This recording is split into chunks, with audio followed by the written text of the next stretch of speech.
27 Gicurasi umwaka w'ibihumbi 2026 Rwanda National Police yakoze umuhango wo guha impamyabumenyi no gutanga amapeti ku bapolisi bashya binjiye cyangwa se barangije ikosi 436. Ku munsi kandi ni nabwo Rwanda National Police yanizihizaga imyaka 25 imaze ishinzwe cyangwa se ubayeho, dore ko ubundi Rwanda National Police yashinzwe muri Kamena mu mwaka w'ibihumbi 2000, bityo rero ikaba yari imaze imyaka 25 ibayeho. Mu ijambo rye His Excellency Paul Kagame wanitabiriye uwo muhango wo kwizihiza imyaka 25 imaze ishinzwe, yashimiye polisi y'u Rwanda ku myaka 25 imaze irinda umutekano w'Abanyarwanda. Yasabye kandi ko abapolisi bakomeza gukora kinyamwuga bafite ubunyangamugayo kandi birinda ruswa. Yibukije ko kandi ibyaha bigenda birushaho gukoresha ikoranabuhanga cyangwa se ibyaha bigiye birushaho kugenda byiyongera uko bwije n'uko bukeye, bityo rero abibutsa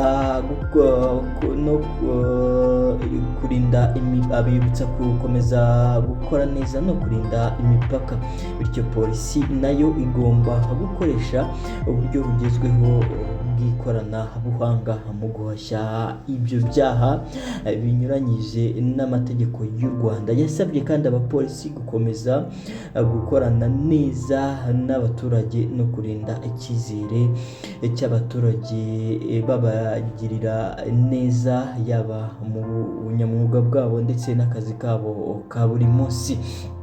Ibyo rero nibyo Perezida w'u Rwanda yagarutseho mu gihe mu ijambo yavugiye aho ngaho.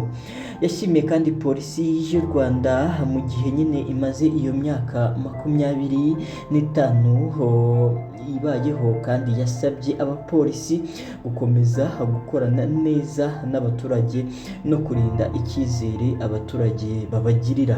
Muri make, polisi y'u Rwanda yizihije imyaka 25 Perezida Kagame ashimira ibikorwa byayo kandi ayisaba gukomeza ubunyamwuga, ubufatanye n'abaturage no gukoresha ikoranabuhanga mu kurwanya no guhashya ibyaha birushaho kugenda byiyongera, cyane cyane biciye nyine ku ikoranabuhanga. Ni ijambo His Excellency cyangwa se Perezida w'u Rwanda yagejeje ku bapolisi mu gihe bari kwizihiza imyaka 25 bamaze bakora cyangwa se Rwanda National Police imaze ivutse. Ibyo kandi byabaye mu gihe Perezida w'u Rwanda yari yitabiriye uwo muhango nyine wo guha abapolisi amapeti bashyashya cyangwa se binjiye mu gipolisi bushya 436. Hanyuma rero nabonye imbuga nkoranyambaga nyinshi zaragiye zigenda zigumya kugereranya abapolisi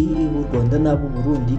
Ibyo rero nibyo tugiye kuba dukora natwe tukagereranya, se kuko yaba igipolisi cy'u Rwanda n'icy'u Burundi ni ikihe kirenze cyangwa gifite ibikoresho, dore ko mwabonye muri video ndaza kubashyiriramo murebe uburyo abapolisi bitwaye yaba mu myerekano yabo ndetse n'ibyo bagiye bireka Perezida, ariko cyane ndaza kugaruka ku bikoresho bafite ndetse tuze kubigaragaza n'ibikoresho by'abarundi abapolisi bo mu Burundi. Ariko nanone mbibutsa ko ibyo ngibyo mudakwiye kuba mubigenderaho, bitewe n'uko buri igipolisi kiba gifite impamvu, gifite ibikoresho bihambaye ndetse n'impamvu zatuma bagira ibyo bikoresho. Bityo rero tukaba tutaheraho tuvuga ngo igipolisi iki n'iki kirenze iki n'iki kirenze iki, ariko nanone bitabuza igitekerezo cyawe ugifite uko watubwira ese wowe koko ubona igipolisi cyaba icy'u Rwanda ndetse n'icy'u Burundi ari ikihe ikirenze. Iyi ni Munara TV, ukunze ibyo dukora kandi subscribe, hanyuma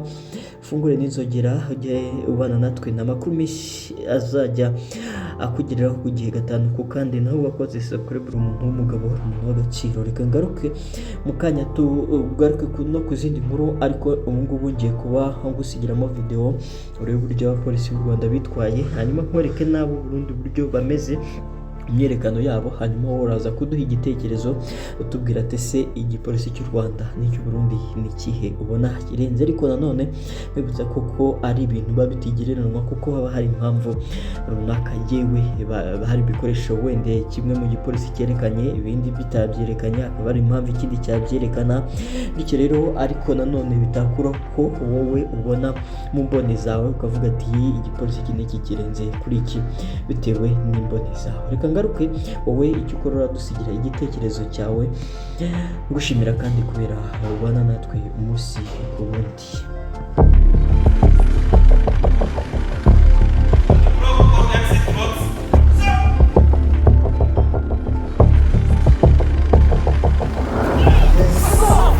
It's a great honor and privilege for me to preside over this important occasion, marking the closing ceremony of the Joint SWAT training exercise and Joint Advanced Police Special Forces course hosted here at Counterterrorism Training Center, Mayanje.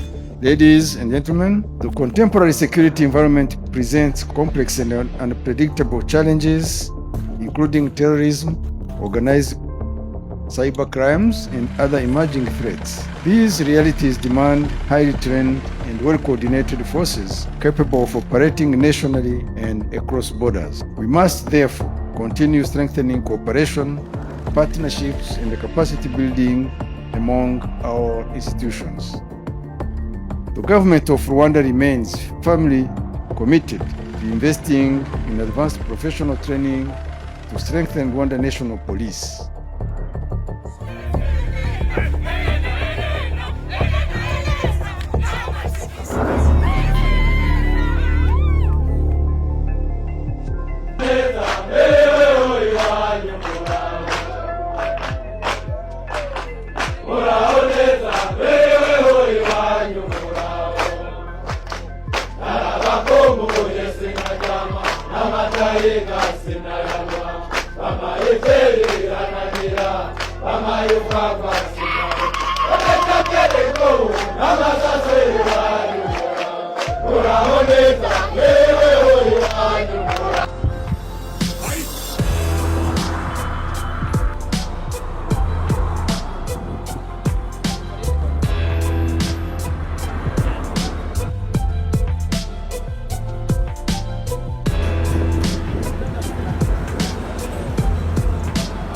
Abwo winga kaburaba cyane uko mwayibonye ura plaque y'imodoka untisa kacerekana byese karagira ko naba ari ndani bayambaye ceinture de sécurité canke akakoresha telefone.